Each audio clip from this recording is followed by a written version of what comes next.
Headquarter ખાતે mega વૃક્ષારોપણ અભિયાન. પૂર્વ કચ્છ પોલીસે 1000 વૃક્ષો વાવ્યા. ફળાઉ વૃક્ષો સાથે ફ્રૂટ પાર્ક તૈયાર.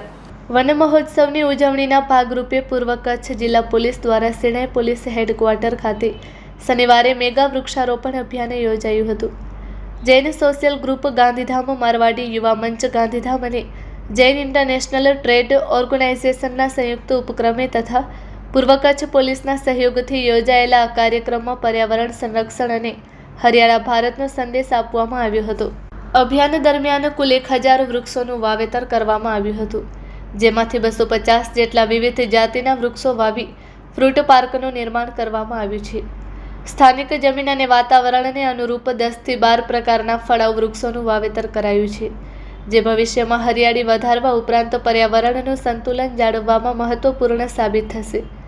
કાર્યક્રમમાં પૂર્વ કચ્છ પોલીસ અધિક્ષક સાગર બાગમાર, ડીવાયએસપી એવી રાજગોર, આરપીઆઈ જેએસ ગજેરા સહિત પૂર્વ કચ્છ પોલીસના અધિકારીઓ અને કર્મચારીઓ ઉપસ્થિત રહ્યા હતા. ઉપરાંત જૈન સોશિયલ ગ્રુપ, મારવાડી યુવા મંચ અને જીઆઈટીઓના હોદ્દેદારો, સભ્યો, સામાજિક આગેવાનો તેમજ મોટી સંખ્યામાં નાગરિકોએ પણ ઉત્સાહભેર ભાગ લીધો હતો. આ પ્રસંગે ઉપસ્થિત મહાનુભાવોએ વૃક્ષારોપણ સાથે વૃક્ષોના જતનનું પણ મહત્વ સમજાવ્યું હતું અને દરેક નાગરિકને પોતાના જીવનમાં વધુમાં વધુ વૃક્ષો વાવી પર્યાવરણ બચાવવાના સંકલ્પ સાથે જોડાવા અપીલ કરી હતી.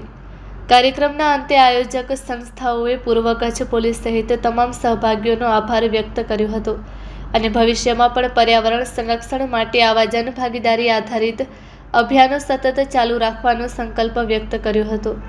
બાઇટ પૂર્વ કચ્છ પોલીસ અધિક્ષક સાગર બાગમાર.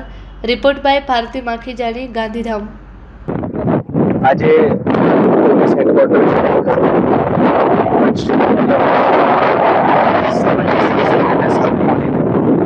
જેમાં મારવાડી યુવા મંચ, જૈન સોશિયલ ગ્રુપ, જીતો બધા સાથે મળીને જિલ્લા પોલીસના સિણાઈ હેડક્વાર્ટર ખાતે વૃક્ષારોપણનું કાર્યક્રમ કરવામાં આવ્યું, જેમાં આજ સુધી વધારે પૌધા જે છે એ આખા હેડક્વાર્ટરમાં અલગ અલગ જગ્યાઓમાં લગાડવામાં આવ્યા છે. આ પૌધાઓની સાથે સાથે આ સંસ્થાઓના સહયોગથી ફ્રૂટ પાર્ક પણ કરવામાં આવ્યો છે, જેમાં વિવિધ પ્રકારના ઝાડ પણ લગાડવામાં આવ્યા છે, અલગ અલગ જગ્યાઓમાં લગાડવામાં આવ્યા છે.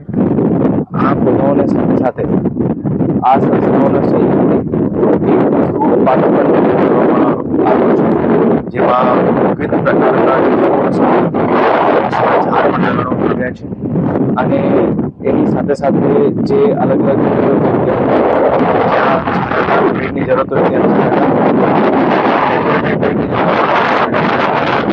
અને આ ઉદ્દેશ્ય છે એ પર્યાવરણની સુરક્ષા માટે અને પર્યાવરણ સારું થાય આ સંસ્થાઓ સાથે આજે આ વૃક્ષારોપણનો કાર્યક્રમ જે સંસ્થાઓ